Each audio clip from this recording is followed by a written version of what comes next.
Welcome to the Study Samurai podcast, brought to you by StudySamurai.com and the online Study Samurai library. My name is Prue, and together with my co-host Rocky Biasi, we provide high school students, parents and teachers with all the resources they need to achieve their personal academic best at school. Today's episode is what's the best way to study? Now, that's an interesting question because there is an easy answer. There is no best way.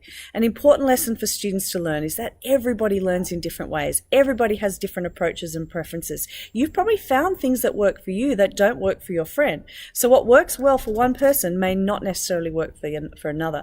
And this doesn't just apply to how to study for a test. It applies to all aspects: time management, research skills, writing skills. Now, there are certainly good techniques and strategies available in all of these areas.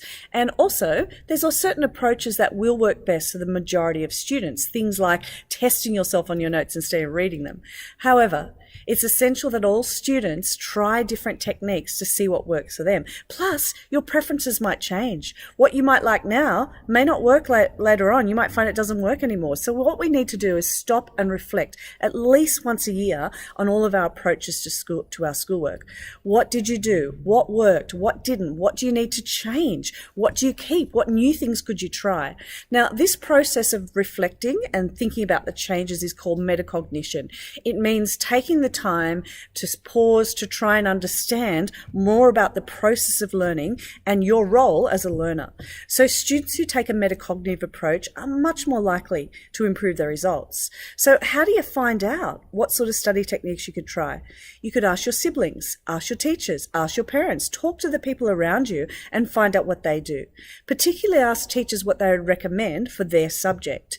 Now, you can also visit, of course, the Study Samurai library. We have so many units that cover the different aspects of different study techniques and things that you can try. So make sure you go to StudySamurai.com and check it out. That's all for today's episode of the Study Samurai podcast. If you're not a subscriber, head along still to StudySamurai.com to see some of these episodes, resources, and there's also a free presentation that explains how your family or your school can get access to all the wonderful resources on the Study Samurai library. All the best.